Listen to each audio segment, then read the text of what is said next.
Welcome back, everyone. This is going to have to be part 4, or are we on part 5? I lost count.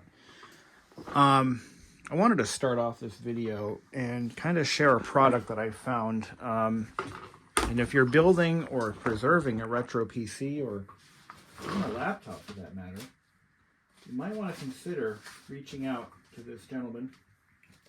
I don't know what his name is, but he goes by Geekenspiel, and this just came in the mail. And I really admire when folks put in the effort to recreate stuff like this. I believe these are recreations of the original MMX Pentium badge.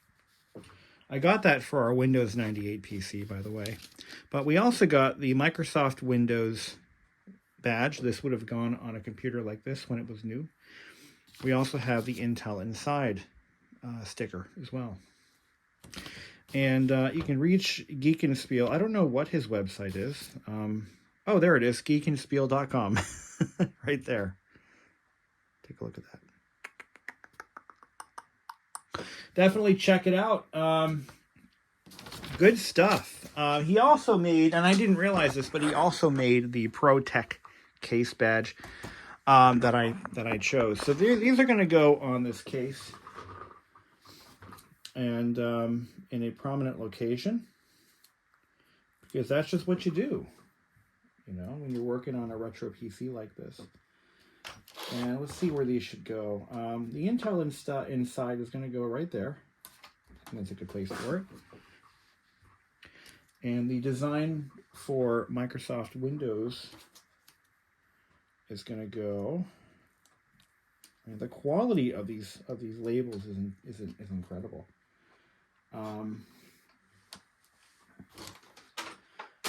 There is no right or wrong place for these. There really just isn't.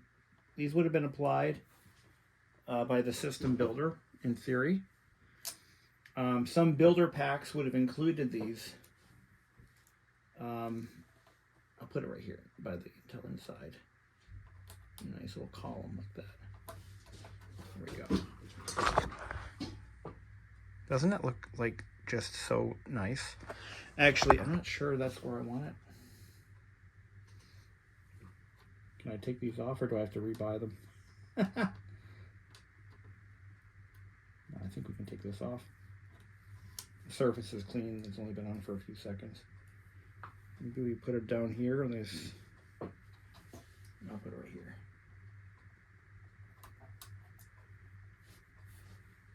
Oh wait, and I think it goes here. Again, there's no right or wrong way to get a Reese's. Just remember that. There we go.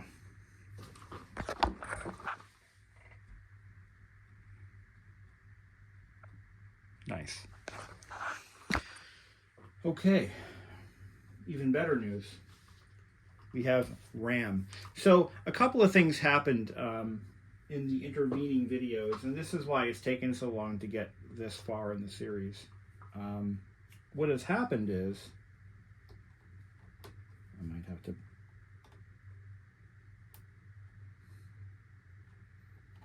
yeah, you can move these around until you get it right. Intel Inside should go over here. There we go. And that's my final answer. Yeah. I think that looks better. Again, depending on who built the system when it was new, it would have gone either way. So let's go ahead and dive in, shall we? So the video card has been a source of frustration for this machine. I initially, after I had realized what I had for a video card, it was just a cheap 256K card, which is useless as far as I'm concerned. Once I figured that out, I had a choice to make as to what I was going to replace it with. So, well, this PC Warehouse badge is original to the system. Do we want to really sacrifice it or not?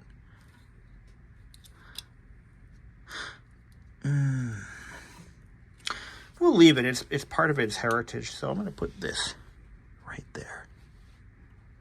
There we go. Oops. There we go. There we go. Oh, it already has one. Oh hell. I didn't realize it had one. What can I put this on? Whatever. I'll take this metal one off. Yeah. I like the bubble dome ones anyway. All right. Back to where we were. So, I had a choice to make.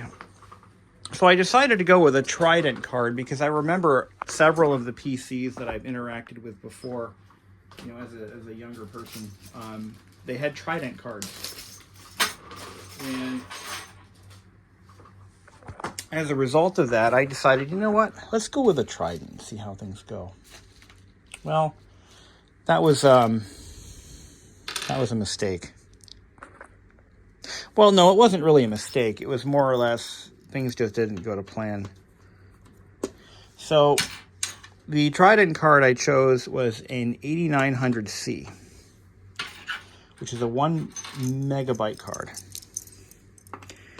And unfortunately, that 1 megabyte card was defective.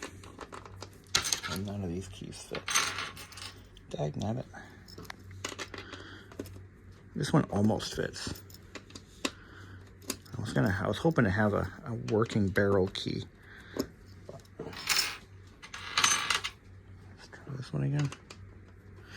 So as I was saying, yeah, so the card was defective, and I could not get it to work consistently. One of the problems that I was having was it would constantly switch over to monochrome mode. And that was because Trident cards have a bug where they misidentify certain color VGA monitors as monochrome. So it kept switching to monochrome unless I reset it about 50 times. Now, there is a fix for that, and it was a known bug even back in the day. So all you have to do is run a small little configuration file. I believe it's a batch file on startup. And what that would do is it would force the card back into color mode all the time. So, but it wasn't just that. The card was just very flaky. And I'm thinking it has bad video memory. And I still have the card, but I did get a refund of I think I paid $60 for that card. And I was issued a refund, thankfully. So, you know, I'm happy for that anyway. So, I mean, all's well and good. So, I bought another Trident video card. This one's a 9000 series, a little bit newer, but it's only a 256 meg card. 256K card, and that's okay too. Because I'm sorry, 512. It's a 512K card, which gives me at least enough memory for the full 256 color palette. Which, with Windows 3.1 and most of the software that, you know, was needed back then or run back then, that's more than enough. That's totally fine. I also went and purchased a DX2 chip, DX266, and unfortunately that chip is dead. It will not post with that chip. And being an external clock speed of 33 megahertz with an internal clock of 66. It is a drop-in replacement for the DX33 that's already configured on this board as the original processor.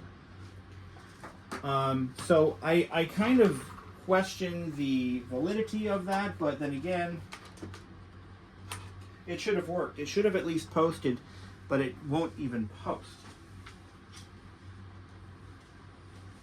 So there's that. Now moving forward, I just got a package in the mail with some memory.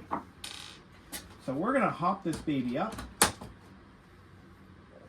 with, I believe this is 16 megabytes of 30-pin SIMs. There should be 4 30-pin SIMs here, 9 chips. I believe these are non-parity. Let's take a look. They are parity SIMs. Okay, they should work. So we're going to give these a try. This is definitely before my time.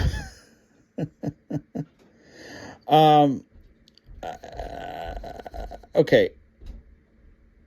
Let's see. Total is going to be 20 megs. So bank 0 is 1mx9x4, 4mx36. What? 4mx... I don't know. 4mx9... what? Really? I don't know.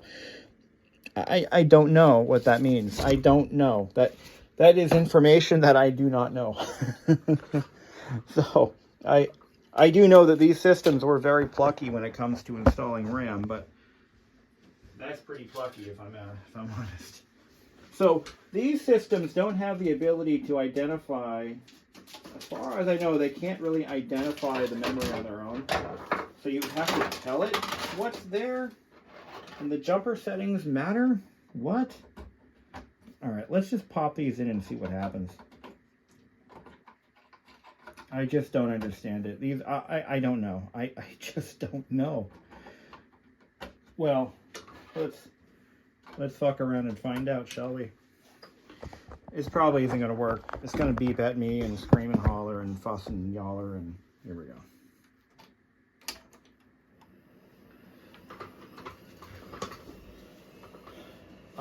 I do know that those jumper settings matter somehow. I'm just not really sure. So it should come up to 20 megs. 16. So it only sees 16. Oops. Yeah, so it sees 16 megabytes total. So we're gonna let's try something a little different. That's something. I mean, at least it sees it. But it doesn't see the 4 megs. So I think you have to put in bank 0 the smaller number and then the larger number. Max 32. Is that 32K?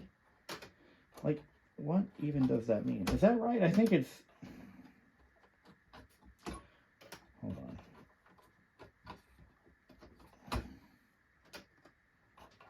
Yeah, let's fuck around and find out, shall we? Okay. Oh, my cat wants to come in. It's audio. Oh, no, that's Tommy. Okay. All right. How are we going to do this? Let's try to decode these jumpers. I'm going to spend some time and figure this out. Here we go. Beep, beep, beep, beep. No, let's not do that.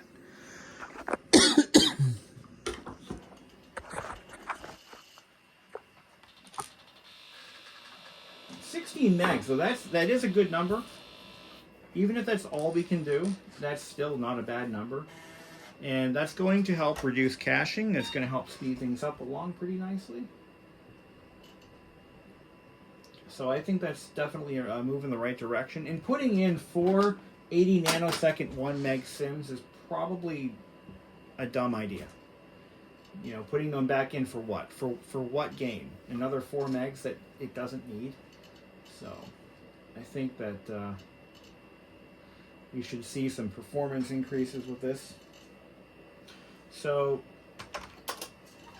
it's definitely going to run a little better for sure.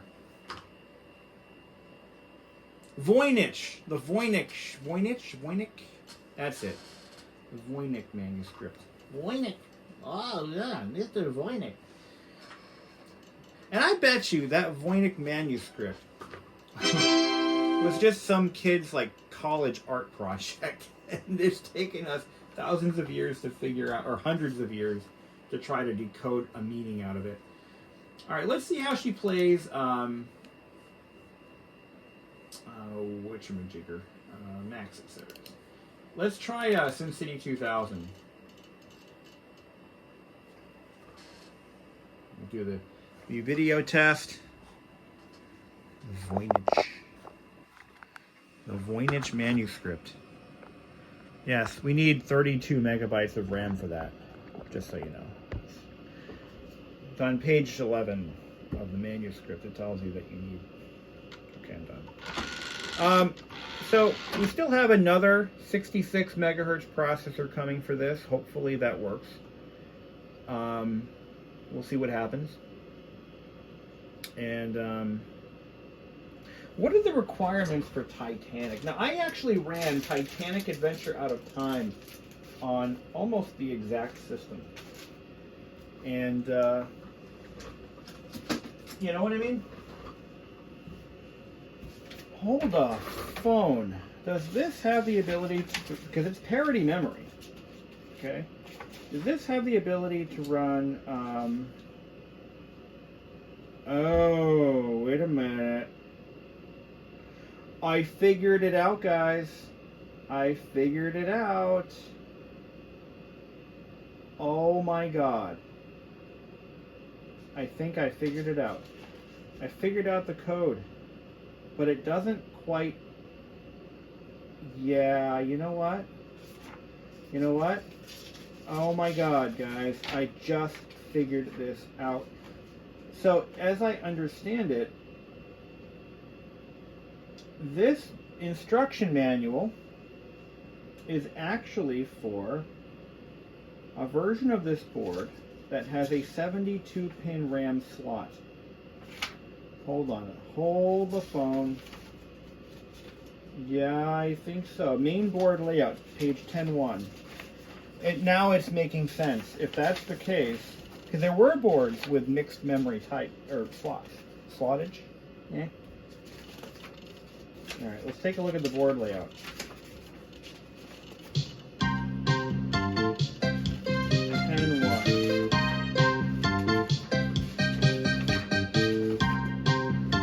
Oh my God. Guys, I figured it out, my friends. We have the wrong manual. On this particular layout, look at what we got. 1, 2, 3, 4, and 5. What's the difference? Does anyone recognize it? So this is for a newer version of this motherboard that supports a 72-pin SIM. So I'm going to buy more memory. We're going to buy another batch of that RAM, and we're gonna bump this sucker to 32. We're going to just put it in, and it should work. Right? So what that jumper was supposed to do is it's supposed to set those particular... So what it's doing is it's changing the ID of the 30-pin slots versus the 72. So you can run the 72-pin as bank 1 or bank 0, and same with the 30-pin banks. So let's go ahead and buy more RAM, because money just seems to fall out of the trees these days. I'm just joking. But I do want what I want, right? So I'm going to go to my recently purchased, and I'm going to just buy more. Where's my buy again option? There it is.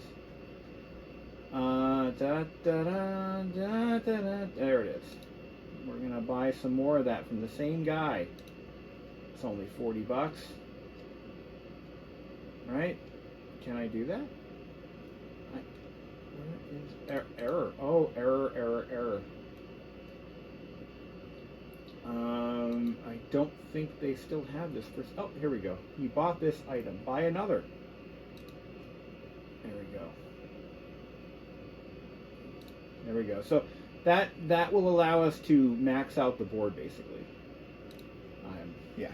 All right. So that's going to be nice. We'll get that done.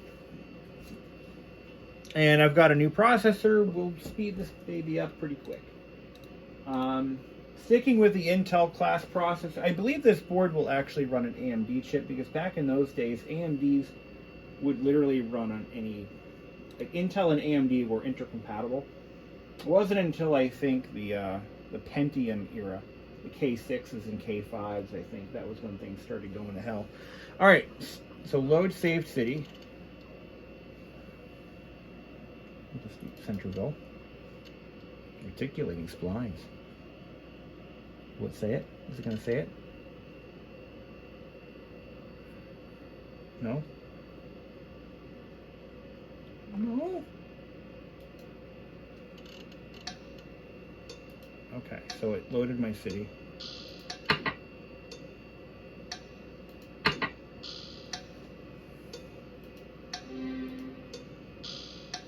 Let's just blow something up.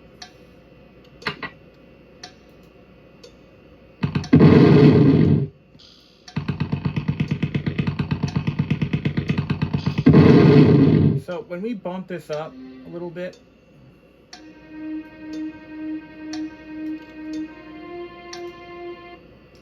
when we bump this to a 66, you will see a difference. It will run much better. The only difference is anything I/O, anything going through the front side bus will be slower. But that's okay. That's totally okay. All right, so we know that SimCity is a good runner. Let's go ahead and try, let's try Titanic. So, oh wait, Wheel of Fortune, is this which version is this?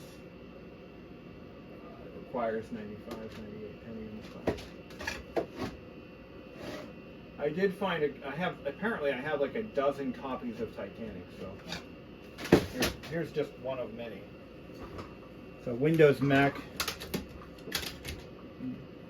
multi-compatible, multi-platform version. Let's see if it'll install. So 16 megabytes of RAM is, I think, kind of approaching this game's minimum. So it's oh, it won't even run. Okay, that's not even. It requires a 66 as a minimum, so we won't tempt our fate with that. I was able to play this game on a 33 though, so I'm not even gonna try it. It'll run, but it's just not gonna run very well. So, all right, folks. So when that memory comes in, we'll probably do a quick revision. We've got our case badges installed.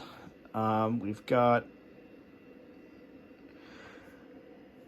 So let's talk about some other stuff. So peripheral-wise, we've got these Alltech Lansings. I'm on the hunt for an older set. I got these pretty cheap. They just aren't right for the era. They're too bright white. We need something with a slight milky almondy color. The keyboard and mouse are a matching Mitsumi set. These actually are. So let me talk a little bit about system builders for a moment. So your local computer shop, your local PC builder, they generally bought their peripherals from kind of wholesale type companies. So let's say I owned, BBISHOPPCM's computer store, and I was located on the corner of Smith and Wesson. So I got my little computer store, right? And I want to build PCs for the community at a reasonable price. That's going to be my Bishop's computers for the community at a reasonable price. It would be a very big sign. And I need to buy stuff in bulk. I need to buy cases. I need to buy keyboards, mice, CD-ROM drives, floppy drives. So I could go to any number of wholesale companies and get this stuff at a pretty decent price. And let's say I happen to like Mitsumi products. So Mitsumi is one of those manufacturers that pretty much catered to this market. And so did NMB, so did Kensington. No, I'm sorry, not Kensington, but Keytronic. That, by the way, is a Keytronic keyboard. Okay. Mitsumi would offer a variety of items for the system builder like myself. They've got keyboards, they've got mice, they sell floppy drives, they sell CD-ROM drives, they sell they sell parts for OEM builders. Apparently, used to sell PCTB boards, so you could actually run or actually record video off of your 486. Video tuners, cable TV converters. Now these were board mountable, but Mitsumi was a major OEM of peripherals and media storage devices, floppy drives, CD-ROMs, and I could buy these things all from Mitsumi. My cases would come from any number of case manufacturers. This happens to be a King's PAL case, which included a King's PAL power supply. So they came as a package deal. I remember the PC that I'm kind of building this as a tribute to, it also had, by the way, Trident graphics, and it had a Mitsumi keyboard and mouse.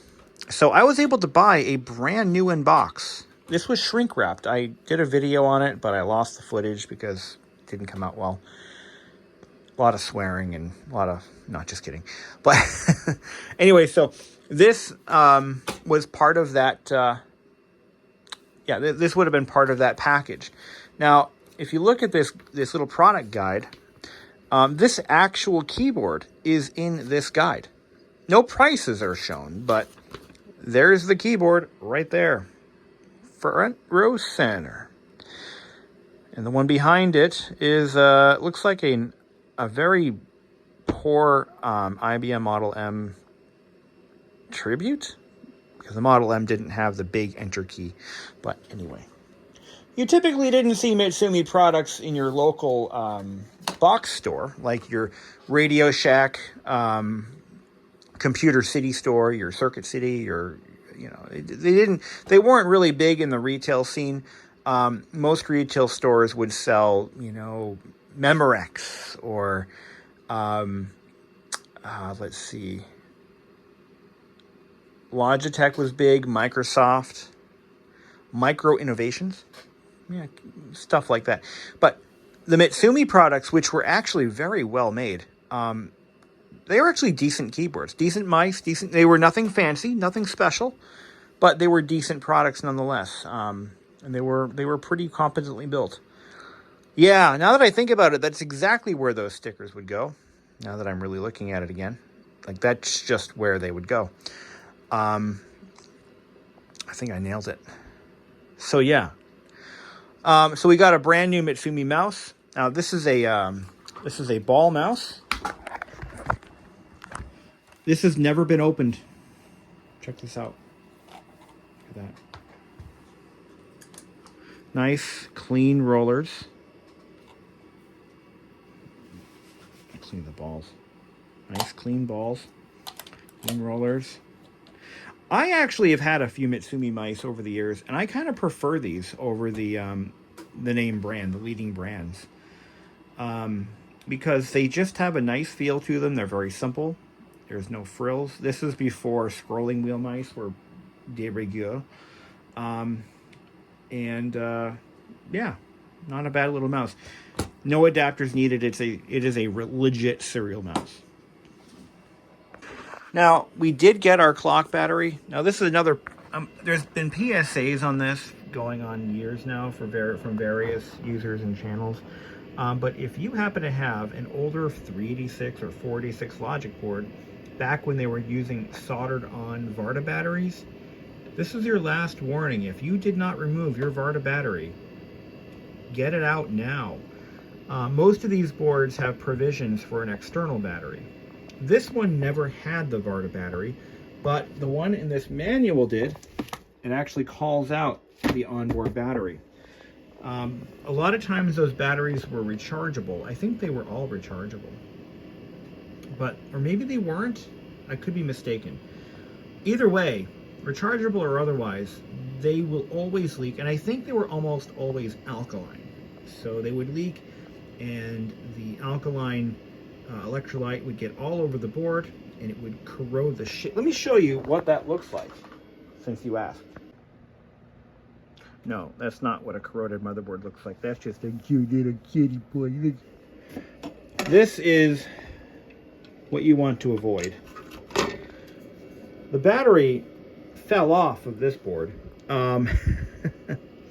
But that is what they call motherboard cancer. But look at what it does. So that electrolyte seeps. It actually follows the traces. Anything metal, it follows the metal. It follows everything. Look at this ROM chip. No, this is the ROM chip. Look at this. It's corroded all over the ROM chip. It followed the traces everywhere. Look, it even got the power supply connector. It got the power supply connectors, which means that it likely got into the power supply connector right there. Oh my God, it followed everything. This stuff eats motherboards for lunch. This isn't funny. This is bad. This board is not salvageable. I mean, anything's fixable, but at what cost? At what point do you just throw in the towel? Look at this jumper. This is the worst battery bomb board I've ever seen. It is so bad. It actually got into the keyboard connector, my friends. Look at this. Look at this. It actually corroded the bottom of the case. It didn't eat through it, but it definitely caused some surface corrosion.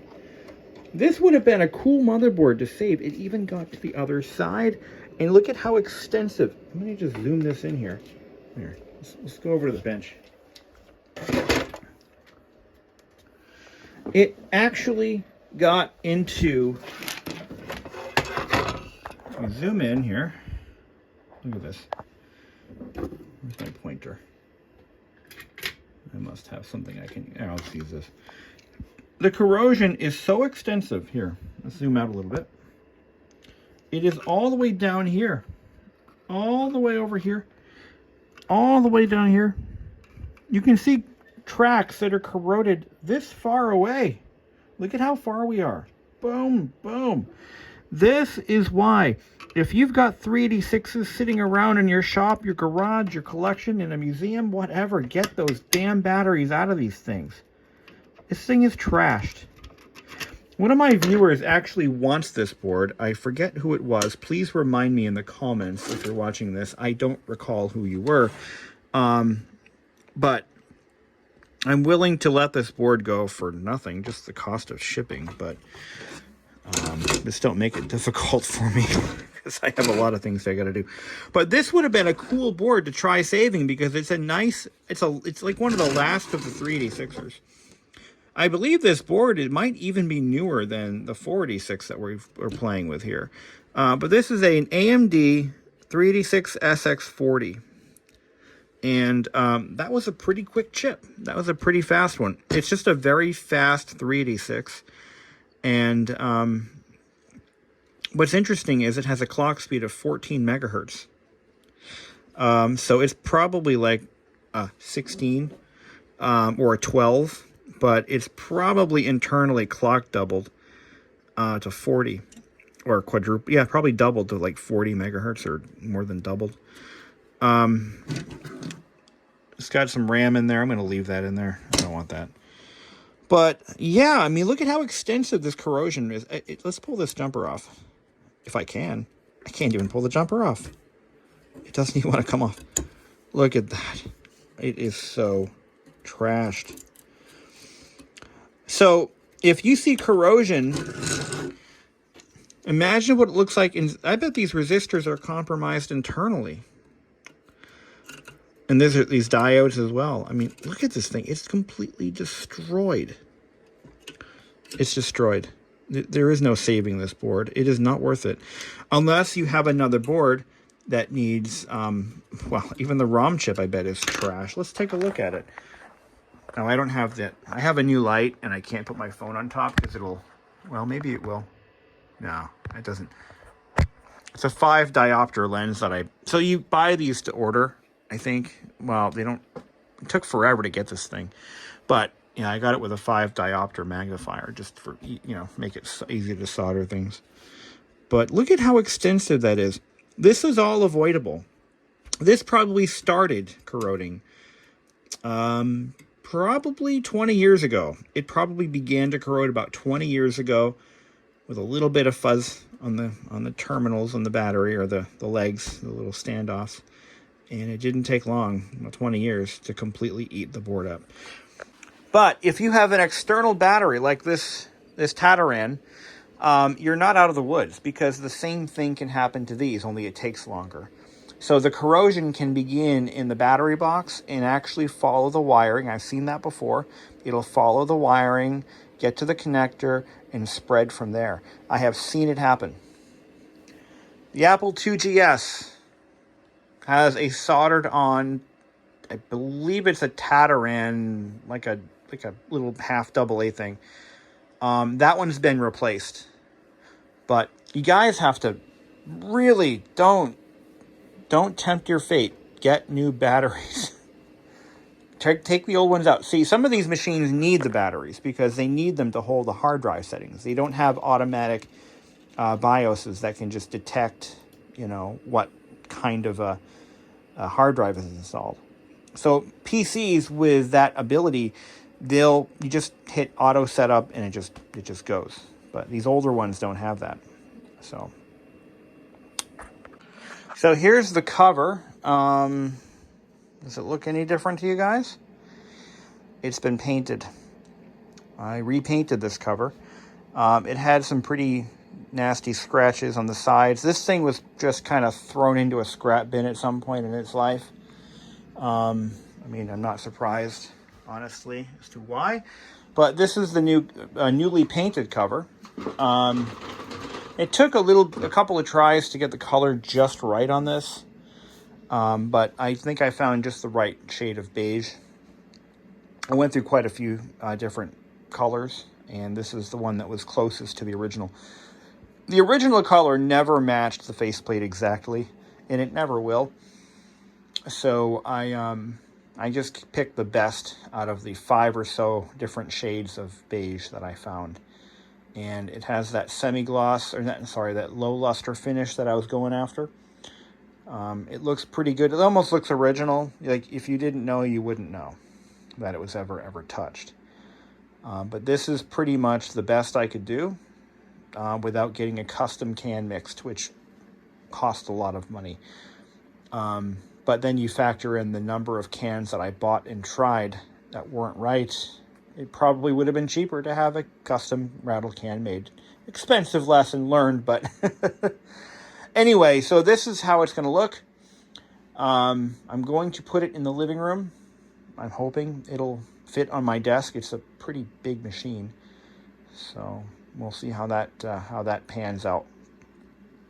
So in our next video, we're going to kind of talk about, we're going to do the processor upgrade. If it still doesn't post, then I'm just going to abandon the idea. I would have effectively wasted a little bit of money on a processor that just didn't pan out, but that's okay. The keys that I was trying earlier in the video, those were keys that I had lying around my office at work that don't go to anything anymore. I'm going to keep plugging away and find, that is a standard lock. So I should be able to find, that's a cheap keyboard lock. All computers pretty much had these at one point. And right around the AT era is when that all started. And yeah, pretty much every computer had these locks. And that was just a thing. And all it does is it locks out the keyboard port just to keep your coworker off your machine when you go to break. That's all it's for. But this was a standard feature up until maybe the early Pentium days. Even Apple was doing keyboard locks on the Quadra. I think it was the Quadra. I know I had, at my high school had a Quadra with an actual key lock on it. So that was a thing. And it was a very low level security feature that was ubiquitous in the industry. All right, everyone. The replacement 46DX2 just arrived. Now, this one's packaged yeah, you can package them like this, but it's not ideal because the pins can still get bent easily, but it's all right. DX266, this sucker cost me $30. Hopefully this one actually works. The other one did not. So, what's going to happen? So, I have to pull the chip out, which means that I've got to yank the RAM and the sound card. Because to get a screwdriver in there to wiggle the chip free is, impossible. I don't own a chip puller, so I have to make do with what I got. You know what I mean? So, off we go. Take the sound card out. Pull the RAM. And as I stated earlier, this should work because the DX2 is just a clock doubled 33. So external clock speed should be the same. So the board should just accept it for what it is. But, Sometimes things don't go our way. This might be one of those times. Sometimes you get lucky.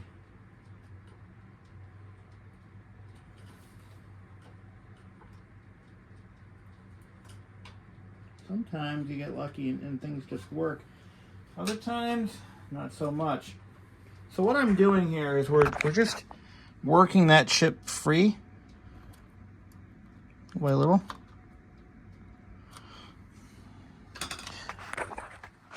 And yeah, you can do this without a chip puller, but it's not ideal. If this one doesn't work, then we'll just keep it as a 33, and I'm fine with that. But I did want a little more horsepower. You know, I did grow up watching Tim the Toolman Taylor, and like many of you folks, RRR, as he says. So as long as we don't damage the 33, at least we have something to fall back on. If for some reason something goes horribly wrong and smoke comes out, I'm okay with just getting another board. You know, I'm fine with that. If I have to find another board, I'll get one with a VL bus and a ZIF socket. So putting the chip in, of course, there's a dot on the corner. And that dot lines up with pin 1, which is over here. All right. So we just kind of make sure that none of the pins are bent. You kind of want to just eyeball it from all directions. And kind of go down the rows. So why a DX266? Well, I've just always loved the DX2s. They've always been good chips for me. They've always provided just enough power, you know, at a very reasonable price. I've owned a lot of DX266 486 machines in my life, and I've grown fond of them. There is a definite performance increase between the two, the 33s, the 25s, and the 66s. And I just feel that it's a good sweet spot to aim for. Here we go. Now, the keyboard lights up. We do get that. But, oh, it's a good chip. Look at this.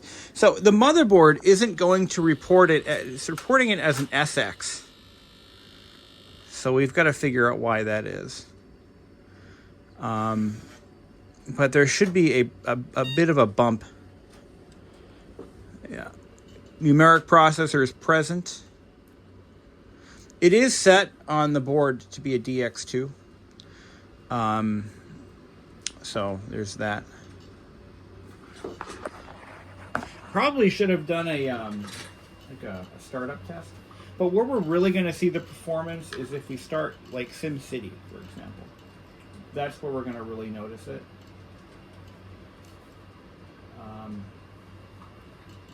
See how hot that chip is getting. Oh, the sound card's not installed, so obviously that's not going to. Here, why don't we'll shut her down. I can already see a difference. Yeah. See, it's not like one of those upgrades where you really kind of have to kind of imagine that it's faster, because it really is faster. Oh, yes, it's faster. There is a definite performance bump, but because we're running this on a, well, it's got a 33 megahertz front side bus. Because of that, you're not going to get all the benefits of a 66 megahertz chip. You're only going to get some of the benefits. So, you know, that's just how it is, you know. You're only going to get a little bit of the benefit of that upgrade, not all of it. So, I will say the startup time appears to be a little bit faster. And again, these boards don't report CPU speed. And I wouldn't expect it to. But it does show it as an SX for some reason. Oh, you know what? I'm sorry. I take that back. That's just the model number of the board. That is my mistake. Don't worry. The comments will rip me apart for that mistake. That's just the model of the motherboard or the firmware that it's running, 486 or 486SX. So, but yeah, this is definitely going to be a little faster. Not a ton faster, but it will be better. So, I mean, look at how fast it boots, though. I mean, that is a difference. Look at that. Just boom, boom, boom, done. This is one of those upgrades, by the way, that you can do to any 486. And for just a little bit of money, they're not expensive upgrades. These are like a $30 processor. And for $30, you can really give your 486 a little bit of a bump. So let's try... I think earlier in the video, I did a clip of SimCity. So let's see how SimCity works now. Let's see what it does. Okay.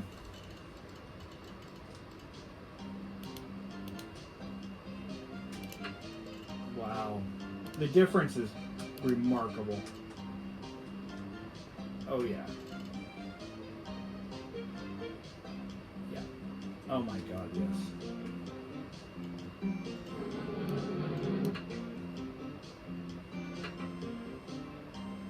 Oh, yeah. It's still slow, but the difference is, look at that. Look at how quickly that building blew up. This is actually, oh, this is well worth it. This is worth it. Look at how fast this thing can blow up buildings. Now, SimCity 2000 will run on anything. It'll run on a 38616. Barely, but it'll run. Oh my God, that is a huge bump in performance. So you're going to get more bang for your buck when you do that chip upgrade than you ever will spending money on RAM. Now, again, I did buy 32 megs of RAM total. So that's once that memory comes in, that's when I'm going to seal the case up and put it upstairs. I'm waiting for RAM, and that's pretty much it. But that was a bad DX2 chip, for sure. And I think what we're going to do is we're going to delid this at some point just to see what it looks like. I already know what they look like inside, but I want to try to delid one just to see what happens. So, there you go. Now, how hot is this thing? Well, let me ground myself to the frame here. Oh boy, yeah. She's toasty. The DX2s get toasty. This was the last processor, I believe, Intel sold that did not have a heatsink as standard equipment. I am going to try to get a heatsink for it. I do believe they exist. In fact, I'm going to do a quick online search to see if I can find one. 486 heatsink. I'm sure they exist. Yes, I can get one used, but the heat sinks are self-adhesive.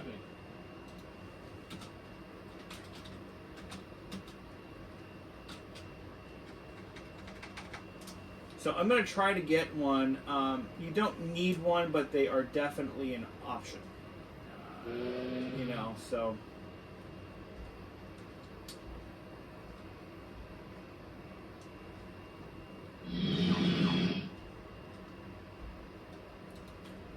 So there are clip-on cooling fans. Oh yeah, look at that. Amazon Prime's got one. New old stock. $20. And it clips. So let me show you what that looks like. The 486 fans clip right onto the chip. So there's just a little bit of space around that processor for it to clip onto. If the machine begins to lock up, that's when you've got to worry about look at how fast this thing is. It's like a rocket ship. So we will be buying a I'm going to buy a heatsink for it just because I think it's a good idea. And this is what I can find. I believe this is old stock, but this is exactly the kind of heatsink and fan combo that you'll be getting for your 486. And it doesn't have any. So I'm going to try to find one here. Here's a, ooh, wow, this one is, yeah, look at that. CPU cooler. It's got the little clips on it. And this is new in box. I don't see any heatsink grease, but, oh, that's in Great Britain. But I'm going to do that. I'm going to get a heatsink and fan for this just to have it. Because I think it could prolong the life of the chip anyway. So we are building this thing the right way, and that's what I want to do. So there you go, guys.